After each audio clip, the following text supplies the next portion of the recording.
Olá, seja muito bem-vindo. Hoje daremos continuidade aos nossos estudos sobre a Bíblia. Hoje falaremos a respeito de interpretação de parábolas. É um tema muito importante, muita gente tropeça no assunto ou no que se refere a parábolas, por isso é importante nós tratarmos desse assunto. Hoje falaremos um pouco a respeito da história da interpretação, como foram interpretadas as parábolas desde o tempo de Jesus Cristo até hoje. E no próximo vídeo, semana que vem, se Deus nos permitir, nós falaremos de técnicas de como interpretar essas parábolas. Então, sem mais delongas, vamos para os slides. Então, hoje falaremos como interpretamos parábolas, história de interpretação. Para iniciar, vamos definir o que são parábolas. Parábolas nada mais é do que uma figura de linguagem em que há uma comparação breve ou entendida. Esse conceito é de Robert Stein. Parábola, segundo o nosso dicionário, é uma pequena narrativa que usa alegorias, prestem atenção neste termo, alegorias, para transmitir uma lição moral. As parábolas são muito comuns na literatura oriental e consistem em histórias que pretendem trazer algum ensinamento de vida. Esse é o conceito segundo o nosso dicionário, um deles, claramente. As parábolas respondem por aproximadamente 1/3 do ensino de Jesus. E aí você vê a importância de se saber interpretar corretamente. Veja a quantidade de vezes que Jesus Cristo utilizou as parábolas para transmitir os seus ensinamentos. Até quem nunca leu a Bíblia usam diversas vezes expressões de parábolas bíblicas. Por exemplo, o bom samaritano, para se referir a alguém bonzinho, vamos falar assim, ao filho pródigo, para se referir a um filho rebelde, talvez que saiu de casa, e assim por diante. Então, embora conhecidas as parábolas, muitas vezes elas são incompreendidas, muitas vezes mesmo. Então, o primeiro ponto que nós vamos tratar é o ambiente original de Jesus e a escrita dos evangelhos. Como eu falei no início, nós percorreremos aí um período histórico desde essa época até os dias de hoje para falar como elas foram interpretadas nesse período. Nós não interpretaremos as parábolas hoje, isso ficará para a semana que vem. E a coisa mais importante que tem que estar na nossa mente quando se refere a interpretar parábolas é que quando Jesus ele dá uma explicação de suas próprias parábolas, ou os autores inspirados dos evangelhos dão indicativos contextuais quanto ao significado delas, essas interpretações são definitivas. O que isso significa? Diversas parábolas, na sequência da narração delas, Jesus Cristo explica o que significa essa parábola. E isso causa algo interessante, isso nos blinda. Ou seja, se Jesus Cristo já deu a interpretação, nós não podemos dar a nossa interpretação. A interpretação é clara. Ele contou a parábola, ele deu o significado e esse significado ele é definitivo. Não tem o que a gente viajar, por assim dizer. Vejam esse exemplo. Então, despedindo as multidões, ou seja, Jesus Cristo mandou as multidões irem embora e ele tinha contado uma parábola, foi Jesus para casa. E chegando-se a ele os seus discípulos disseram: Explica-nos a parábola do joio do campo. E ele respondeu, Jesus Cristo: O que semeia a boa semente é o Filho do Homem. O campo é o mundo. A boa semente são os filhos do reino. O joio são os filhos do maligno. O inimigo que semeou é o diabo. A ceifa é a consumação do século, e os ceifeiros são os anjos. Pois, assim como o joio é colhido e lançado ao fogo, assim será na consumação do século. Mandará o Filho do Homem os seus anjos, que ajuntarão do seu reino todos os escândalos e os que praticam a iniquidade, e os lançarão na fornalha acesa. Ali haverá choro e ranger de dentes. Então os justos resplandecerão como o sol no reino de seu Pai. Quem tem ouvidos para ouvir, ouça. Está lá no Evangelho de Mateus 13, 36 a 43. Então perceba, Jesus Cristo contou a parábola, foi embora, os discípulos perguntaram a interpretação dela e Jesus Cristo deu a interpretação. Então, Jesus Cristo pode fazer o que ele fez ali, dar significado para as expressões que ele utilizou. Nós que não podemos olhar uma palavra e pensar que ela significa alguma coisa e dar o significado que a gente queira dar. Então, isso é muito importante. Jesus Cristo deu o significado da parábola, ou os autores que escreveram o evangelho deram dicas contextuais. Nós não podemos fugir daquilo ali. A gente fica preso ao significado que Jesus Cristo deu, ou os autores do evangelho deu o sinal para a gente se manter ali fixo ali. Outro exemplo que nós temos é a parábola do semeador. Jesus Cristo perguntou: não entendeis esta parábola e como compreendereis todas as parábolas? O semeador semeia a palavra. São estes os da beira do caminho, onde a palavra é semeada. E enquanto a ouvem, logo vem Satanás e tira a palavra semeada neles. Semelhantemente, são estes os semeados em solo rochoso, os quais, ouvindo a palavra, logo a recebem com alegria, mas eles não têm raiz em si mesmos, sendo antes de pouca duração. Em lhes chegando a angústia ou a perseguição por causa da palavra, logo se escandalizam. Os outros, os semeados entre os espinhos, são os que ouvem a palavra, mas os cuidados do mundo, a fascinação da riqueza e as demais ambições, concorrendo, sufocam a palavra, ficando ela infrutífera. Os que foram semeados em boa terra são aqueles que ouvem a palavra e a recebem, frutificando a 30, a 60 e a 100 por um. Evangelho de Marcos 4, 13 a 20. Então você percebe a mesma coisa da parábola anterior. Jesus Cristo conta a parábola, depois ele vai lá e dá o significado dela. Não podemos fugir disto. O significado da parábola é isso que ele deu e ponto final. Outro ponto importante que nós devemos tratar quando nós estamos dentro desse período histórico é que os autores dos evangelhos, de vez em quando, com relação às narrativas das parábolas, eles nos davam indicações contextuais. Isso vai nos ajudar a entender o que estava acontecendo ali naquele local e vai nos ajudar a interpretar da maneira correta. Uma das parábolas que são mais distorcidas quanto ao seu significado é a parábola do bom samaritano. Porém, é uma das parábolas mais fáceis de se interpretar. Por quê? Você tinha ali uma discussão entre o intérprete da lei e Jesus Cristo. Então, nós temos que nos atentar a esses detalhes. Então, você percebe lá no Evangelho de Lucas 10, 29, o seguinte: o intérprete da lei, vai dizer lá o versículo, ele, o intérprete da lei, porém, querendo justificar-se, perguntou a Jesus: quem é o meu próximo? Veja, a discussão estava girando em torno dessa questão. Quem é o meu próximo? E Jesus Cristo utiliza a parábola do bom samaritano para responder a esta pergunta. Quem é o meu próximo? É esse da parábola. E aí Jesus vai contar a parábola do bom samaritano para mostrar que o bom samaritano é aquele que cuidou daquele cara que estava ali na beira da estrada, perto de morrer. Então, quem é o próximo daquele cidadão que estava quase morrendo? O bom samaritano, e não aqueles que passaram por ele e o ignoraram. Então, temos que ter esse contexto histórico na nossa mente e se atentar a esses detalhes. Outro exemplo foi quando Jesus recebeu pecadores. Então, aproximando-se de Jesus todos os publicanos e pecadores para o ouvir, murmuravam os fariseus e os escribas, dizendo: este, ou seja, Jesus, recebe pecadores e come com eles. Se escandalizaram. E aí Jesus vai lá e responde a eles por meio de uma parábola. Então, lhes propôs Jesus esta parábola: qual dentre vós é o homem que, possuindo 100 ovelhas e perdendo uma delas, não deixa no deserto as 99 e vai em busca da que se perdeu até encontrá-la? Achando-a, põe-na sobre os ombros, cheio de júbilo, e indo para casa, reúne os amigos e vizinhos, dizendo-lhes: alegrai-vos comigo, porque já achei a minha ovelha perdida.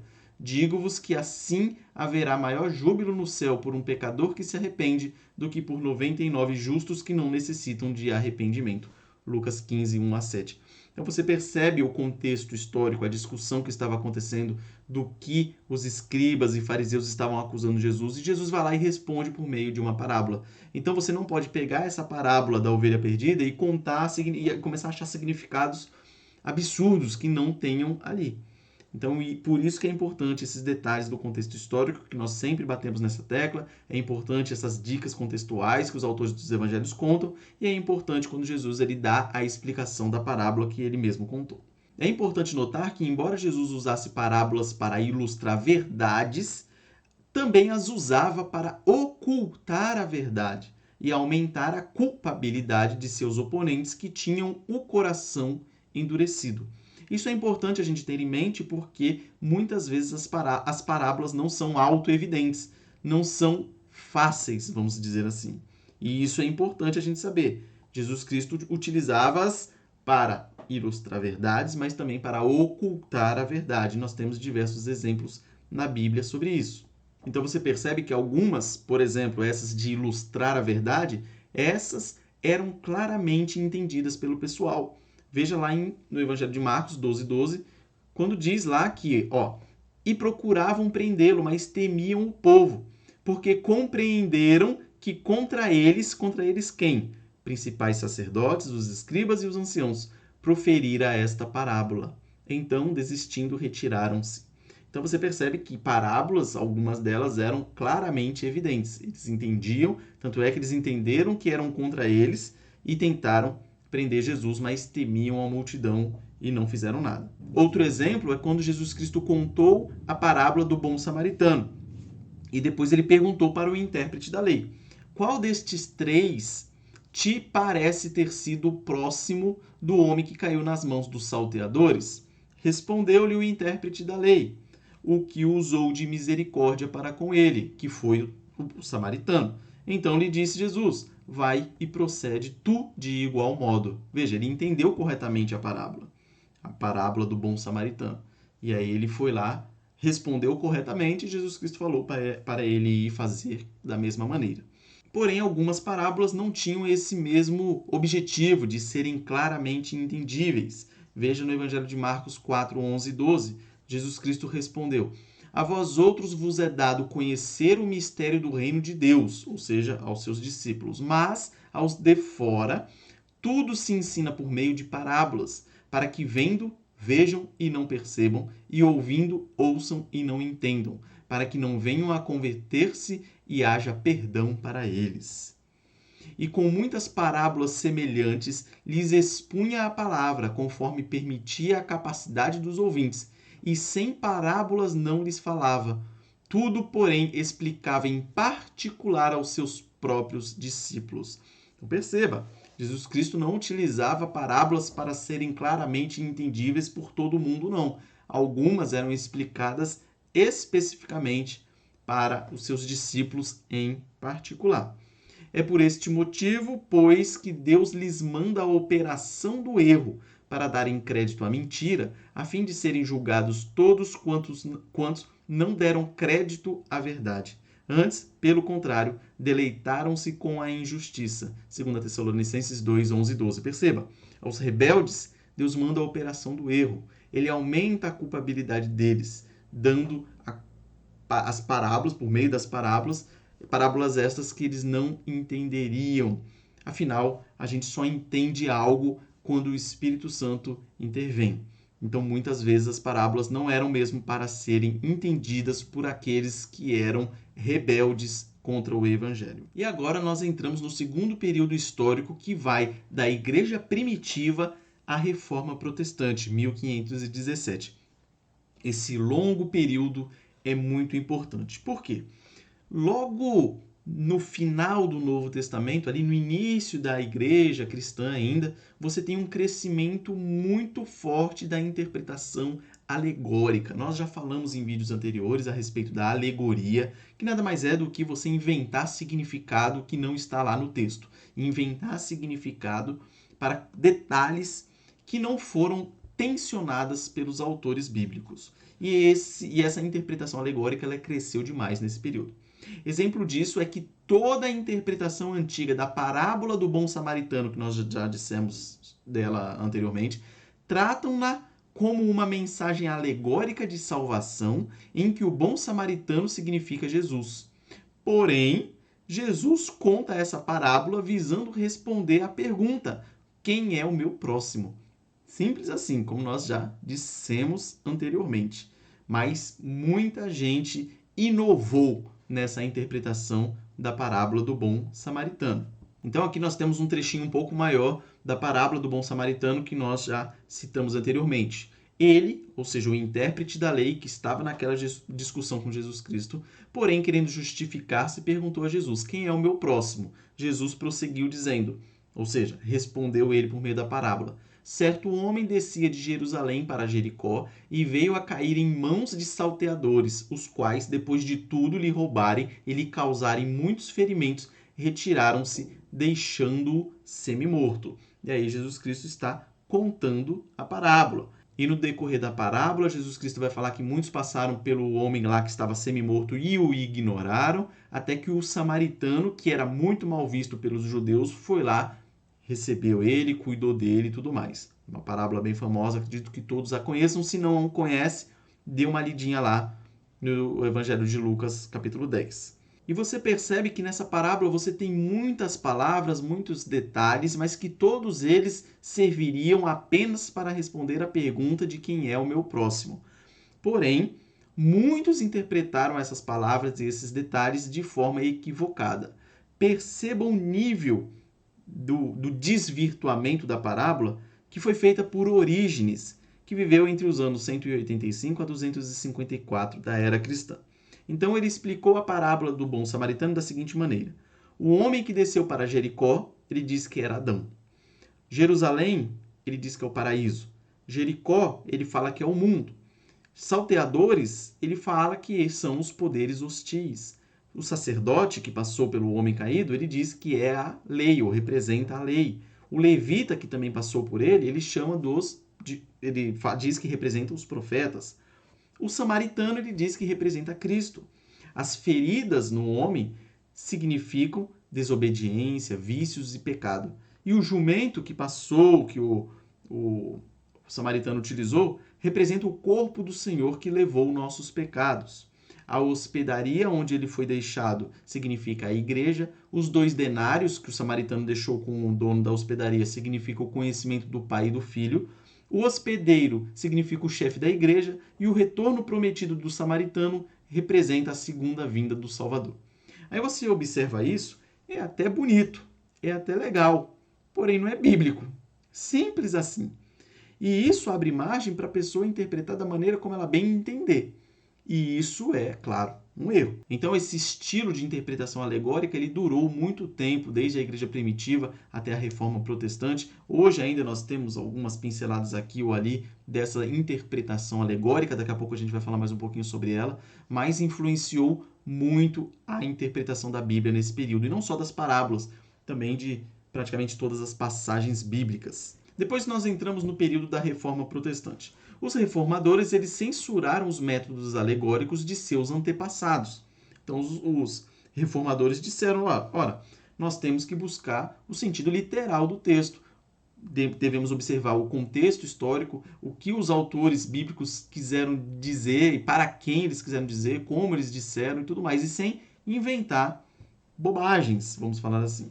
Martinho Lutero, ele disse que as interpretações alegóricas de Orígenes, aquele que nós acabamos de citar, eram insensatas, tagarelices admiráveis, absurdas e totalmente inúteis. E ele tem razão.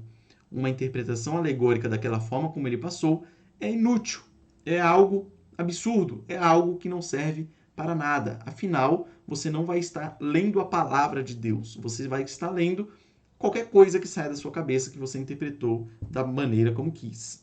Infelizmente, muitos reformadores continuaram fazendo interpretações alegóricas sobre as parábolas.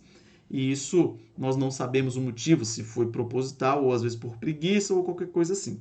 Porém, os principais reformadores, eles abominavam essas técnicas de interpretação e buscavam sempre o sentido literal do texto, a vontade, a intenção do autor e assim por diante, como nós já falamos aqui diversas vezes.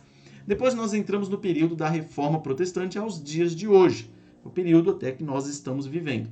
Em 1889, o Adolf Dillitcher, nem sei se pronuncia assim, mas esse nome está escrito aí, focalizou no ponto principal de por que Jesus contara determinada parábola, em vez de alegorizar os detalhes de uma parábola. Então aqui você já tem um avanço. Embora esse autor ele seja meio perigoso, ele é meio liberal, ele é meio...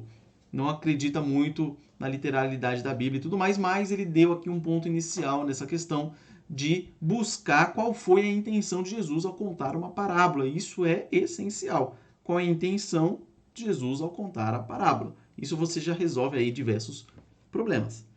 No século XX, nós temos esses autores aqui que exortaram os intérpretes a ouvirem as parábolas como foram ouvidas pela audiência original de Jesus. Por que isso é importante? Porque é um ponto também muito essencial. Se coloque no local daquelas pessoas que estavam originalmente ouvindo a parábola de Jesus. E isso também vai evitar um monte de problema. Nós temos a tendência de, às vezes, ler a parábola e pensar que ela está falando para nós agora. Claro, ela é, aplicável a nós hoje, mas ela não foi dita para nós no sentido direto hoje em dia, no nosso século, no momento em que nós estamos vivendo. Então nós não podemos cometer esse erro de pensar que foram. Nós temos que nos colocar no lugar dos ouvintes originais da parábola. E isso vai nos ajudar a interpretá-la da maneira correta. Depois nós tivemos alguns críticos da redação. Não entraremos em detalhes a respeito de crítica da redação, crítica da forma, crítica das fontes, nem nada disso. Mas entendam que são teólogos, alguns estudiosos bíblicos. Então, críticos da redação chamaram a atenção para as contribuições editoriais finais dos autores dos evangelhos. É aquilo que nós falamos anteriormente. Aquelas dicas contextuais que os próprios autores, aqueles que estavam escrevendo as parábolas que foram ditas por Jesus Cristo, colocaram ali, registrando o contexto. Então, por agruparem parábolas semelhantes, às vezes você vai ler a sua Bíblia, você vai perceber que muitas parábolas que estão tratando do mesmo tema estão juntas em determinado local. Isso é bom porque está organizada de forma com que a gente entenda mais claramente o que Jesus Cristo quis passar com aquela parábola ou com aquelas parábolas. Então, por agruparem parábolas semelhantes, promoverem informação contextual importante ou empregarem artifícios literários, os autores dos evangelhos proporcionaram orientação para o entendimento correto das parábolas de Jesus. Isso é muito importante. Resumindo tudo isso que eu falei nesse slide, fique atento às dicas contextuais que são ditas para nós no texto. Já no final do século XX e início do século XXI, houve um pouco de regresso às tendências alegóricas primitivas, alguns buscando eliminar o contexto original. Nós vivemos esse período onde muitos aí estão tentando voltar a essas alegorizações, esses significados ocultos, esses significados que, na verdade, pode ser qualquer coisa que a pessoa quiser. Então, as parábolas hoje, nesse período do final do século XX até o início do século XXI, as parábolas são entendidas como tendo em si mesmas significado dinâmico e polivalente, e isso faz com que elas signifiquem qualquer coisa que o leitor quiser. Então, por isso que nós temos que tomar muito cuidado com esse tipo de interpretação alegórica, que você acaba descobrindo ou inventando qualquer tipo de interpretação que você quiser. E é claro que se você fizer isso, você vai ler a Bíblia, mas não é Deus falando com você, é você mesmo falando com você mesmo, inventando significados que Deus não deu. Então, outras vezes, certas passagens são elevadas num grau tão alto que superam a autoridade do texto inspirado. Às vezes acontece isso. Certas passagens recebem, ou certos detalhes da passagem recebem um grau tão elevado que às vezes superam o próprio texto que está te ensinando. naquela questão que nós falamos sobre o bom samaritano. É como se você se apegasse ali a algum detalhe da parábola, por exemplo, ao jumento, e desse um significado tão elevado ali. Por exemplo, você que é um criador de jumento, sei lá, você tem que agir daquela forma ali, e é aquilo ali que passa a ser o ensino principal, e não o que realmente Cristo quis dizer, que era quem é meu próximo. Então você pega detalhes daquilo ali e eleva num grau tão alto que acaba superando o ensino do texto inspirado. Então você acaba correndo esse risco. Nós temos que ficar alerta quanto a isso. E por isso tudo que nós dissemos, devemos ter cuidado com interpretações aberrantes, sejam para mais, sejam para menos. Sejam aquelas que queiram elevar um detalhe da parábola, sejam aquelas que querem alegorizar e dar sentidos diversos para detalhes dentro da parábola. Conclusão. As parábolas são recursos importantes para a assimilação e o impacto que elas causam, nos ajudam a memorizar, é muito importante. Nós não devemos buscar sentidos que o texto não traz, ou seja, não alegorizar, temos que nos focar ao sentido literal do texto. Parábolas com explicações não devem ser mudadas por nós, é aquilo que nós dissemos logo no início. Se Jesus Cristo deu a explicação, meu camarada, acabou. E fujamos de interpretações aberrantes das parábolas. Não viajemos na interpretação, por assim dizer. Só esse ponto 2 aqui que eu coloquei, ó, não devemos buscar sentidos que o texto não traz, e eu falei que nós devemos buscar o sentido literal. É o literal no sentido do que eu estou falando? Não literal nos detalhes da parábola. Acho que é bom pontuar isso. Não devemos buscar literalidade nas palavras específicas, mas sim no contexto completo, no contexto inteiro. De novo, parábola do bom samaritano. Ela serve para mostrar quem é o meu próximo. Esse é o sentido literal, embora você tenha ali uma narrativa que, ao que tudo indica, é algo que não aconteceu na realidade. Pode ter acontecido? Pode.